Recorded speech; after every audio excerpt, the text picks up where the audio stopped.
It's Weekend Edition from KQED News. I'm Azul Dahlstrom-Ekman, and you're listening to KQED's Reparations Radio Special. And I'm Annalise Finney. 2 years ago, California appointed a task force to design a plan for reparations for Black Californians.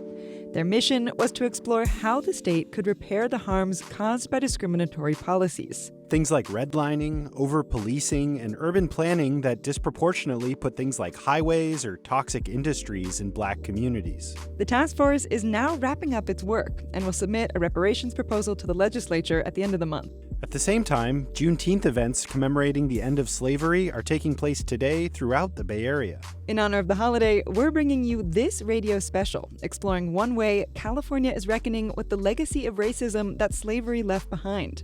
Stay with us, and you'll hear stories and interviews that explain the case being made for reparations in California.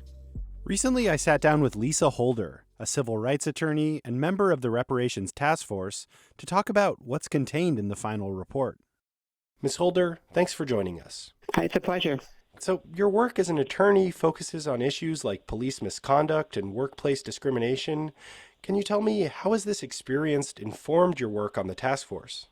Yeah, I have been a civil rights attorney for over 20 years, and prior to that, I was a young civil rights activist working with public defenders' offices. And so all the work that I have done over the past 20 years really culminates in the work that we are doing around reparations, because reparations is basically the overarching paradigm that connects the dots. So the task force has been meeting for 2 years now, including public listening sessions. Can you share some of the more notable moments for you over that time? The scale and the scope of the investigation that we undertook is what stands out. You know, as someone who has been a litigator and lawyer for many years, especially litigating cases around equal protection in the 14th Amendment, you know, our legal standards require you to do studies that are very sound in terms of their methodology, and also speaking to and engaging with thousands of Black Californians who gave us their anecdotal experience and who served as fact witnesses for this process. This plan includes many different types of reparations, but monetary reparations often gets a lot of attention. Can you talk about the case being made for that kind of reparations? I tend to not talk about that because that's really the only thing that gets attention. And so, for instance, the final report is going to be about 31 chapters, and maybe one chapter is dedicated to financial conversations, and 30 chapters are dedicated to systems change for every single sector. And so there is this imbalance in the narrative that I feel obligated to push back on, because yes, reparations is about paying a debt in terms of financial compensation that's owed to Black people, and we did have economists grapple with that issue specifically and provide a formula for the legislature to figure out how to do that. But reparations is much bigger than that. Reparations is about repairing systems. It's about creating structures and supports and opportunity so the harm finally ceases and desists and never happens again. Ms. Holder, thanks so much for joining us. It's been a pleasure talking to you. I hope to talk to you again in the future. Lisa Holder is a civil rights attorney, a member of the California Reparations Task Force, and president of the Oakland-based Equal Justice Society. There are dozens of policy changes recommended in the report, and some of them seek to address the legacy of housing segregation and discrimination. For instance, it was once common practice to deny housing to Black people in dozens of neighborhoods in the Bay. Decades later, Black neighborhoods across the state were targeted by predatory lenders selling bad deals. In order to repair that harm, the task force is recommending direct financial assistance to increase Black home ownership in the state. But will the proposals help Black homeowners who are struggling to keep their homes? KQED's Maria Fernanda Bernal dug into that question. She brings us this story about Richmond resident Faye Moret Crosley. Faye Moret Crosley waited for the sheriff to knock on her door at 6 a.m. on a stormy January morning. She was getting evicted, while surrounded by friends and neighbors. She's an 80-year-old Black woman who lived in the house in an unincorporated Richmond for 30 years. Crosley, who has been walking gingerly since she broke her 5 ribs in a fall 2 years ago, offered guests bagels and juice. We got juice over here, pomegranate, orange, apple, and Kevin's bringing the glasses. The Golden Gate Bridge was visible from the living room picture window of the 7-bedroom Highland Avenue home. The walls were adorned with decades of family portraits. The house was the heart of family gatherings and celebrations. Crosley's special needs daughter and her grandson, Kevin Hayes, lived with her. Now, it was an amazing house because when I came, I liked they had those openings, for the pictures and stuff. Most of my families lived here. Kevin had all the cousins.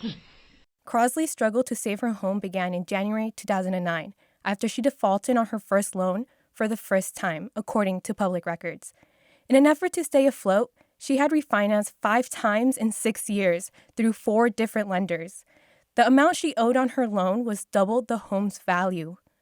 She was underwater and her mortgage doubled. She told KQED that her mortgage jumped from $1,700 to $3,900 a month. The retired real estate agent said she couldn't afford that on her alimony and the supplemental income she gets from taking care of her daughter. Finally, in the fall of 2012, Crosley's mortgage lender stopped cashing her checks. They wouldn't accept the payments anymore. And see, my daughter, she knows all about the computers and stuff, so she knew how to send that money in through the computer. We could send it to the post office. We'd send it in different ways, and they blocked it. They wouldn't accept no payments. Crosley was like many Black homeowners in the early 2000s who were targeted by subprime loans and adjustable rate mortgages. People who refinance their homes with loans that include rising rates and payments are more likely to enter foreclosure. Verlena Green is an attorney who specializes in elder law. This is really when the mortgage crisis really started to get attention and it started to heat up and consumers were unable to make their mortgage payments, likely because there was an adjustable rate mortgage on the property.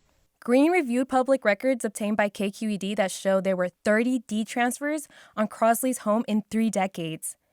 Green has never seen a situation where a loan has been reassigned so many times. She said when banks assign loans to other banks, it grows into a web of confusion for consumers. So by the time this person says, hey, listen, I want to refinance, I need a loan modification because I can't make payments, she probably didn't know who to make payments to. I reached out to Crosley's last mortgage lending service, but they refused to comment. Black homeowners are actually struggling to keep their homes now more than ever. In 2021, California's Black homeownership rate was almost 30 points lower than white residents, according to census data. To put that gulf into perspective, the Black homeownership rate was higher in the 1960s when it was legal to discriminate against Black home buyers. Don Tamaki is a member of the Reparations Task Force. Everybody else has been able to sort of move up the ladder, but Black people have not been. And they did gain ground in 2000s, and they lost it during the mortgage crisis. The Reparations Task Force will submit their report to the Legislature on July 1st. The housing recommendations won't help someone like Crosley, but if passed, would help first-time home buyers and provide restitution for homes that were seized to make room for highways and other public infrastructure projects. It does cover things like making loans available, providing more affordable housing, dealing with the aftermath of racial zoning and redlining. These proposals that are being submitted is simply the beginning of asking the legislature to do something about the harm that's been caused. Crosley's grandson, Kevin Hayes, shared her story on Instagram. He raised more than $23,000 on GoFundMe, money that was used to pay for legal fees, storage, and to rent an apartment. There isn't any money left. After Crosley was evicted, supporters rallied in her old neighborhood to call out predatory lending. This elder abuse has got to go! Hey, hey! Ho, ho! This elder abuse has got to go! Hey, hey! Ho, ho! But she's not getting the home back. A foreclosure company sold it to a bank almost a year ago. The home she bought for $235,000 in 1992 is now on the market for $1 million. Crosley moved into a small apartment near the Richmond Marina with her daughter. There's space for only a fraction of the pictures and knickknacks that once decorated her home. Yeah, it's just like our old living room, right? All our stuff is in little bitty bags like this. It looked like thousands of them in the store. After months of housing instability, Hayes now lives in a communal space in Oakland. He said Crosley's health has declined since being evicted. I just want her to be happy, and I think that the only way that would happen is if she just gets to be back in her house. So I think that's what really breaks me too. It just hurts so much to know that pain is there, and that's what she'll have, the last section of her life is themed around that right now. I'm Maria Fernanda Bernal, KQED News. If you're just joining us, you're listening to KQED's Reparations Radio Special. I'm Azul Dahlstrom-Ekman. And I'm Annalise Finney. Later this month, the state task force studying reparations for Black Californians will submit its historic final report to the state legislature. And on this Juneteenth weekend, we're digging into what this plan includes and what it would take for the plan to become a reality. I recently sat down with KQED politics correspondent Guy Marzorati to talk about how lawmakers might respond to the proposal. Hey, Guy. Hey. So, how has the state legislature responded to the work of the reparations task force so far? Well, it was the state legislature that created the task force back in 2020. This was in the wake of George Floyd's murder. There was a lot of, fanfare around the creation of this task force, a historic step for racial justice in California, bipartisan vote. People were celebrating that kind of thing. Since then, though, as the task force has gotten to work over the last couple years, held public meetings, this conversation has really been put aside at the state capitol. I talked to Stephen Bradford. He's a state senator who also serves on the task force. I talked to him last summer after the task force put out their interim report, and here's kind of how he described the reception in the state capitol. I'm sad to report not a single one of my colleagues have even mentioned this report, and I doubt very seriously if any of them have really taken time to read it. So from conversations I've had with lawmakers since then, it seems like not much has changed. Despite the task force holding hearings up and down the state, really laying out the history of the legislature's own culpability in harms against Black Californians, historically, you haven't really heard that conversation translate to a lot of action in the Assembly and Senate yet. Okay, so tell us about the legislature's history when it comes to slavery in California. Right. So as most school kids know, California came into the Union in 1850 as a free state, but really supporters of slavery had a huge influence in early politics in California. I talked to Oregon State professor Stacy Smith, who studied this, and she talks about how there's a lot of elected officials who literally came here from the South and really sought to shape California state policy in support of slavery. We do know that Northerners complained bitterly all the time, especially Northerners who were opposed to slavery, bitterly, that essentially pro-slavery white Southerners had taken over the state government. And one example of that is the California Fugitive Slave Act. So that let slave owners track down Black residents who had been brought to California as slaves before California officially became a free state. That bill was actually carried in the state Senate by a senator from the North Bay who owned slaves on a farm in Solano County. So there were slave owners in the actual legislature putting forth this legislation. You can also look at the Kansas-Nebraska Act, 1854. This was a federal law that allowed slavery to expand in the territories. Extremely controversial. It led us on the path to the Civil War. And California, a free state, our legislature passed a resolution supporting the Kansas-Nebraska Act, which is really just unheard of at the time for a free state legislature. So that's a little bit about the legislature's own direct involvement in expanding slavery and pushing for the expansion of slavery, although we know kind of the justification more broadly for the task force work goes beyond slavery. They're talking about decades of harm to Black Californians, in the 20th century and beyond as they kind of lay out this work. Okay, so now we're about 2 weeks away from when the task force is going to submit its final report and recommendations to the legislature. What can we expect to see when some of those proposals are actually voted on in the state capitol? Yeah, so this report is going to come out at a kind of strange time in the legislative calendar, right? It's too late to really introduce new bills for the most part. The state budget process is going to be basically wrapped up. So what I've heard from lawmakers who, like Reggie Jones-Sawyer, like Stephen Bradford, who are also in the legislature and on the task force, is that it's more likely next legislative year that begins in January, you'll see more of these proposals introduced as legislation. Okay, and I understand there are some bills that are being considered now that correspond to some of the ideas the task force is putting forward. where are those in the legislative process and how have they fared? Yeah, I've kind of called this an early test for the legislature on reparations because these are ideas that, while they may not directly come from the task force, submitting their final report, they match up directly with ideas that the task force has supported.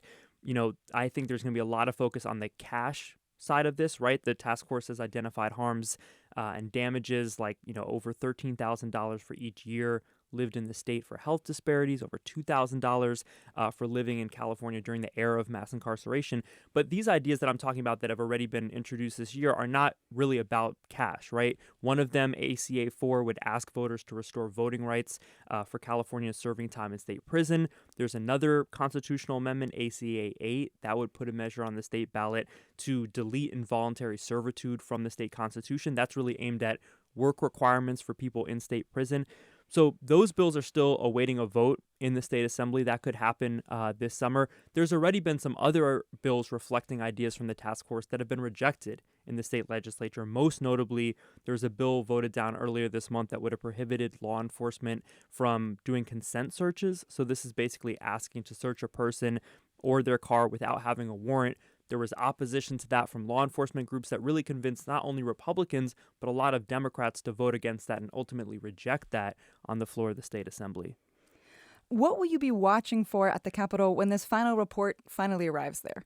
Yeah, I think when this report, is finally sent to the legislature, it really ends this time period where lawmakers have really been able to dodge sharing their opinion on the reparations process, right? For the last couple of years, it's been, well, look, we had a vote to create the task force. Let's see what they come up with. Let's see, what they do. Let's let them do their work. Well, now the work is about to be done. They're about to be sending this report to the legislature. And so it's time to really get answers from lawmakers on where do they stand on these proposals. Again, the cash payment thing is going to get a lot of attention. California's budget shortfall right now is over $30 billion. I think that's going to be an out a lot of lawmakers use to say, look, we just can't afford to do something like that at this time. But, there's dozens of proposals the task force has put forward that aren't related to cash payments. They're the kind of ideas that don't require, the state to be spending billions of dollars. And you heard Governor Gavin Newsom say, well, reparations are about more than cash. Okay, well, there's going to be dozens of proposals that don't have to do with direct payments on everything from policing to education to healthcare policy, and we'll see what kind of reception those ideas get in the legislature. Guy, thank you so much for joining us. My pleasure. Guy Marzorati is a politics correspondent for KQED. Well, Annalise, that's all for now. But just for now, we'll be back with more of our Reparations Radio special throughout the day. The Reparations Task Force is presenting its final recommendations on June 29th in Sacramento. That event will be open to the public. I'm Azul Dahlstrom-Ekman. And I'm Annalise Finney. This is KQED News on the Weekend.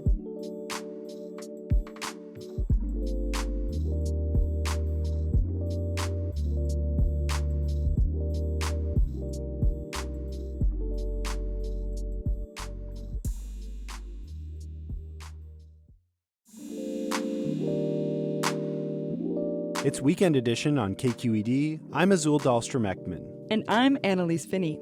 You're listening to KQED's Reparations Radio Special. Later this month, the statewide task force studying reparations for Black Californians will submit its historic final report to the state legislature. Throughout the day, we're bringing you stories and interviews that explain the case being made for reparations in California. 2 years ago, when the task force set out to design a plan for reparations, their research revealed some pretty stark statistics. Numbers that showed the impact of state-sanctioned discrimination against Black residents. For instance, the average life expectancy for Black Americans is about 7 years less than for white Americans. And even though studies show that people of all races use and sell illegal drugs at roughly the same rates, Black Californians are more likely to be arrested for drug-related activities and sentenced for longer than white people. Education is another area where government disinvestment has harmed Black communities. I sat down with Margaret Fortune to talk about how California's reparations proposals might change education in the state. Fortune served as an education advisor to 2 California governors and is the president and CEO of a public charter network in California. She gave expert testimony to the Reparations Task Force back in March. Ms. Fortune, thanks for joining us. Thank you so much. I'm glad to be on. What's the state of the achievement gap for African American students in California schools now? So 70% of African American students in the state of California's public schools do not read or write at grade level, and 84% are not achieving at grade level in mathematics. So this is what is driving efforts for reform and also specific focus on the state's lowest performing subgroup of students not already receiving special grants and recognition as a high needs group, and that's African American students. So how has state action or inaction affected these education outcomes? I think the greatest harm has been ignoring African American students. It's been to talk about them in the rhetoric, but never address the issue in the policy. And the governor's equity multiplier is an example of that. $300 million that is talked about as supposedly benefiting Black students, but then you find out only 5% of the money, 5 to 7% of the money will actually go to Black students. That's the harm. And we have found a willingness to be very specific in addressing the needs of other high need students, deservedly, in a way that the state will not do for Black students. And now Black students can be distinguished not by their race, but by their academic performance, their low academic performance. So that's the harm that needs to be repaired through investment and through accountability. What are your thoughts on the recommendations on education in this report? Well, one of the recommendations that the report has made is that a way to provide additional funding is through the local control funding formula. And just to break that down, that's the public school funding formula. It's how California funds schools. And every school gets a base amount, and then you get more grants if you're serving high need students. So the legislation that we propose that the Reparations Task Force acknowledges and calls out as a potential remedy would have included the lowest performing subgroup in the state, driving additional dollars to the schools that serve them. And now that's worth about $6,000 per student. And it's a race neutral policy. You know, it doesn't drive the money to these schools that are serving these students because of the kids' race. It's because of their academic performance. Now, there are some that really refuse to do anything in particular for Black students, and that's really, where the rub is. Because California has become the Don't Say Black state, you have Black students really suffering and dying on the vine in schools that don't particularly focus on them. But I think it's high time that we focus in particular on the lowest performing group. It's not because of their race, it's because of their academic performance. And then when another group has that dubious distinction, the focus will be on them. Margaret Fortune, thank you so much for joining us. Thank you. Margaret Fortune is the president and CEO of 12 public charter schools in California and served as an education advisor to 2 California governors. Another area of harm the State Reparations Task Force focused on is environmental discrimination. In other words, allowing for, and in some cases pushing, highways or toxic industries into Black communities. KQED climate reporter Ezra David Romero says it's not an accident people of color are some of the most vulnerable to sea level rise. He brings us this story from West Oakland, where some residents believe climate justice is a form of reparations. Thousands of people live in West Oakland, a bridge away from San Francisco, boxed in by freeways, a port, and numerous industries. Margaret Gordon shows me around the northern edge of the neighborhood. So where are we going to go? Okay, we're going to go over the overpass. We pass charcoal gray and white condominiums about a half mile from San Francisco Bay. As seas continue to rise, Gordon, who founded the West Oakland Environmental Indicators Project, foresees a looming disaster. These will be the first victims of a sea level rise. And not only from surface flooding.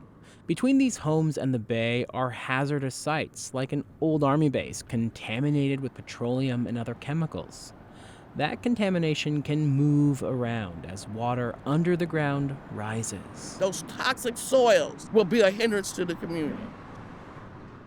There are going to be surprises, and they're going to be real health risks. Christina Hill directs the Institute for Urban and Regional Development at UC Berkeley.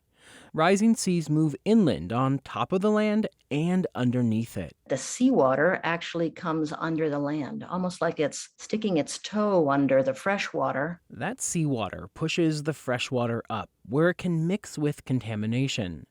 As the pollution loosens, it can release poisonous gases in and around sewer and water pipes. The gas can enter buildings, workplaces, schools, and homes through cracks in the concrete slab foundation. Across West Oakland, there are more than 130 active toxic sites. West Oakland grew up as an industrial powerhouse some 150 years ago when the Transcontinental Railroad ended its long journey here. Over time, shipbuilding, metal foundries, auto yards, and dry cleaners filled this corner of Oakland.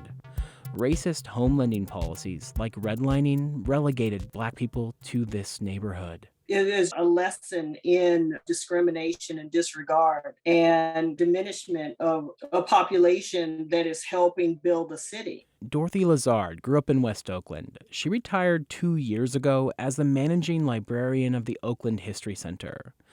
Lazard said the policy of eminent domain decimated Black neighborhoods and business districts, allowing governments to seize land and destroy homes to build freeways and a commuter train line. Claiming eminent domain is, to me, kind of commensurate to colonialism. You know, it's kind of like we can use this as our dumping ground because we've already devalued this space. Lazard says racist policies exposed residents to life-threatening environmental pollution without their consent. Those impulses are still there. Margaret Gordon sits on a park bench in front of her apartment as semi-trucks crawl the street and a commuter train zips by. She tells me climate justice must mean reparations. To me, the reparation movement is the next level of civil rights. For Gordon, reparations mean more than payment to the descendants of slaves. They mean actions that restore consent to the community, like cleaning up toxic sites, economic opportunities, and power in planning decisions about climate resilience. We will have long-standing sustainability. I would know that there's going to be housing for my children, grandchildren. There's going to be a job for them. Climate change and reparations in terms of a response to the history of racial injustice have the same roots. Olufemi Taiwo is an associate professor at Georgetown University. He's the author of the book Reconsidering Reparations, with a chapter on climate reparations. Even if you didn't buy the historical story about why reparations and climate crisis are linked, there is a straightforward practical story of if you want to actually change who faces what level of death, disease, and displacement, this is something that you should pay attention to. He says climate justice and reparations are the same project. In West Oakland, I'm Ezra David Romero, KQED News. If you're just joining us, you're listening to KQED's Reparations Radio Special. I'm Azul Dahlstrom-Ekman. And I'm Annalise Finney. Later this month, the state task force studying reparations for Black Californians will submit its historic final report to the state legislature. And on this Juneteenth weekend, we're digging into what this plan includes and what it would take for the plan to become a reality. I recently sat down with Sacramento State professor of political science Mark Brown. He studies race and political theory and has been following the work of the task force. Professor Brown, thank you for joining us. Thanks for inviting me. So, in a recent op-ed in the Sacramento Bee, you wrote that paying reparations to the descendants of American slavery is a question of political responsibility. Can you explain what you mean by that? Yes, it means a few different things. First of all, it's a way of saying that reparations is not about individual guilt. You can only be guilty for things you have done yourself, and nobody alive today is personally guilty of enslaving anyone.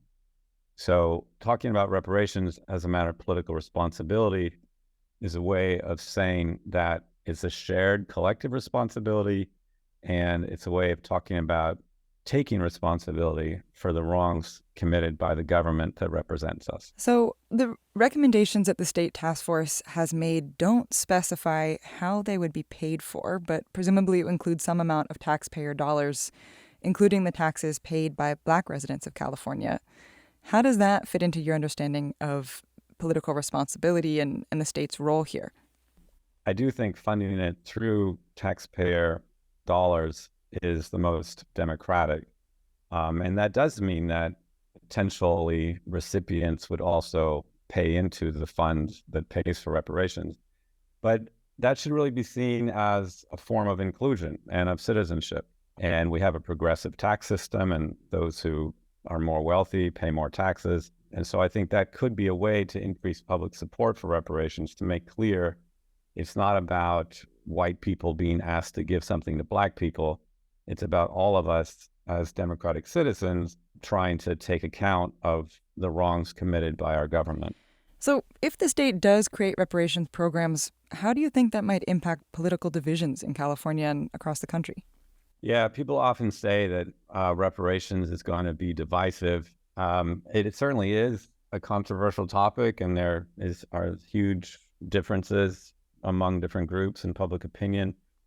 But our country is already strongly divided on a whole range of issues, and public opinion on questions of racial disparity and racial justice is one of the most significant areas of division. And I think there's actually a good case to be made that reparations can help to reduce division and to provide a certain kind of reconciliation. That's often been the role of reparations in other countries as part of a peace process. Congresswoman Sheila Jackson Lee was recently quoted as saying that, quote, reparations are ultimately about respect, reconciliation, and healing. And I think there's at least the potential that it could play that role in helping to overcome some of our political divisions. Professor Brown, thank you so much for joining us. Thank you very much. Mark Brown is a professor of political science at California State University in Sacramento. Well, Annalise, that's all for now. We'll be back with more of our Reparations Radio special throughout the day. You can find all of KQED's reparations coverage online at kqed.org/reparations. I'm Annalise Finney. And I'm Azul Dahlstrom-Ekman, and you're listening to KQED News on the Weekend.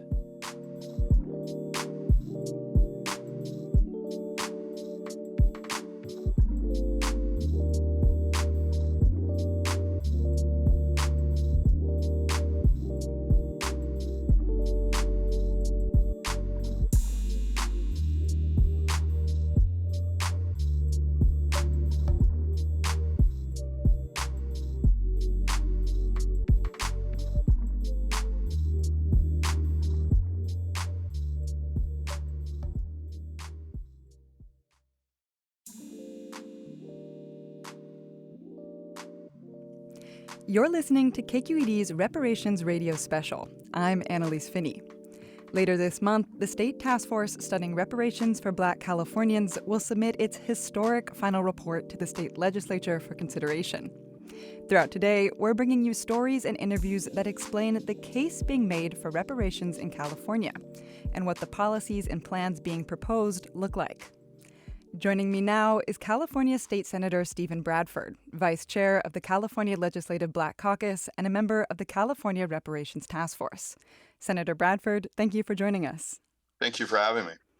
So, the state decided to study reparations back in 2020 in the aftermath of the murder of George Floyd, at this moment when there was a lot of energy behind calls for racial justice. It's now 3 years later. I wonder how you would characterize the appetite for reparations in the state legislature today. I would say it's the same that it was a couple of years ago. I mean, I don't think it was ever a strong appetite for reparations here in California or anywhere else in this nation. But the climate was right to move it forward. But I'm a realist in believing that we still have major hurdles. We still are lacking true allies in this issue. I mean, it's easy to take a knee, as we did 3 years ago, almost 80 members at the west steps of the Capitol in solidarity for George Floyd and police reform. But that same year, we couldn't get police decertification out of the legislature. So only time will tell how far we can move with this package of bills. You mentioned the need for allies in this fight. What would allyship in the legislature look like? Folks standing up and embracing and having a clear understanding that reparations is not charity, it's not a handout, it's not a gift. It's something that is owed and due to those descendants of slavery here in this country. People need to understand that, but it's a lot of folks here in California that still have their head in the sand as to the reality of what slavery meant to this country to put us in the position to be the leading economy in the world. And it's truly based on the fact that we had over 250 years of free labor in this country. So people need to realize that and own it first. Can senators and legislators like yourself pick and choose parts of the report, or do they have to adopt the entire thing? It's probably going to be a selection of things. I think it's going to be far too detailed for us to do everything in this report. I'm just being realistic here. It's a lot of detail here, and my first challenge is hoping that the legislature will read the report, first the interim report and the final report that gives a clear validation and roadmap to why these recommendations are being made and why they should be proposed and implemented into law. So the two legislators that helped develop the state's reparations plan, that's yourself and Assemblyman Reginald Jones-Sawyer, both term out of the legislature next year. Do you think your departure will impact the push for reparations in California? I hope not, because if we're succeeded by more African Americans, there will be at least 12 members of the legislature who are part of the African American Black Caucus who have the same commitment and passion for bringing reparations forward. It shouldn't be based on two members of the legislature who just happen to serve on the task force. A lot of work has gone into the process of creating this reparations plan. How are you feeling right now about the possibility of enacting these ideas into law? I will quote Dr. King to say I have to accept finite disappointment, but continue with infinite hope. So I'm hopeful that at the end of the day, if California is the progressive leading state that we espouse and call ourselves and claim to be, then we should want to take the mantle and lead and show the rest of the nation what reparations looks like. So I think we could be a shining example of what can be done here. Okay, Senator Bradford, thank you so much for joining us. Thank you. Stephen Bradford is a state senator from Los Angeles County, a member of the California Reparations Task Force, and vice chair of the California Legislative Black Caucus. I'm Annalise Finney, KQED News.